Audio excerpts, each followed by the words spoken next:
Enseigne-moi à faire ta volonté, car tu es mon Dieu. Que ton bon esprit me conduise sur la voie droite. Psaume 143, 10. C'est la première condition, être prêt à apprendre. Dieu a donné à chacun de nous une libre volonté. Il ne nous forcera jamais.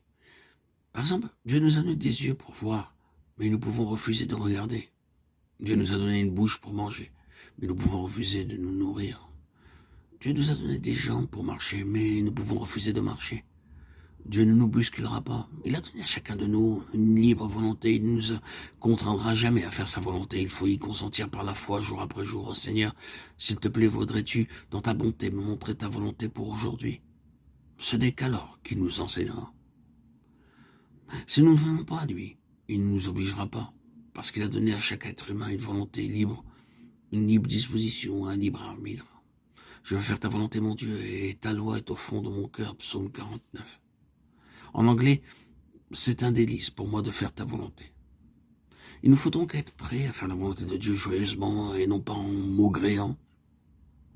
Ce devrait être notre plaisir, notre privilège et notre honneur de trouver et de faire la volonté de Dieu. Comme je l'ai déjà dit, le Seigneur Jésus-Christ est devenu mon sauveur il y a 48 ans. Et si vous me demandiez quel est mon grand privilège depuis que je suis devenu croyant, je répondrais: mon plus grand privilège est de connaître et d'accomplir la volonté de Dieu. Cela me procure chaque fois une très grande joie lorsque je découvre la volonté de Dieu pour n'importe quel domaine et pour tout détail. Le psalmiste dit: c'est mon délice de faire ta volonté, ta loi est inscrite dans mon cœur. Nous trouvons que si nous méditons abondamment la parole de Dieu, il nous sera de plus en plus aisé de trouver la volonté de Dieu. Retenons encore cette chose importante. Puis, ayant fait quelques pas en avant, il se jeta sur sa face et pria ainsi: mon Père, s'il est possible que cette coupe s'éloigne de moi, toutefois non pas ce que je veux, mais ce que tu veux. Matthieu 26, 39. Nous voyons ici le Seigneur lui-même en prière, disant non pas ce que je veux, mais ce que tu veux. Il nous faut être, nous aussi, prêts à dire chaque jour: Seigneur, non pas ma volonté, mais la tienne, non pas mon plan, mais le tien, non pas mes pensées, mais tes pensées, non pas mes voies, mais tes chemins. Il nous faut le dire avec un cœur sincère, en ajoutant: Seigneur, ta volonté à n'importe quel prix, ta volonté seule.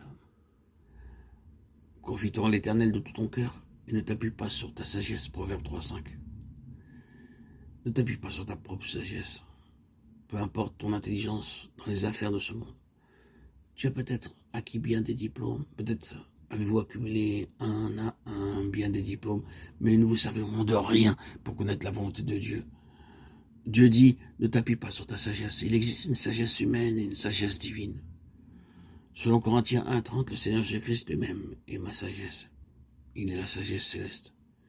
Ainsi, par la foi, nous nous saisissons et nous prévalons du Seigneur Jésus-Christ comme étant notre sagesse divine pour découvrir la volonté de Dieu. Nous le faisons par la foi, et par la même foi, nous disons: ô Seigneur, je ne veux pas dépendre de mes capacités naturelles et de mes diplômes pour découvrir ta volonté, mais je veux ta connaissance, ta sagesse. Donne-moi ta sagesse et aide-moi à découvrir ta volonté.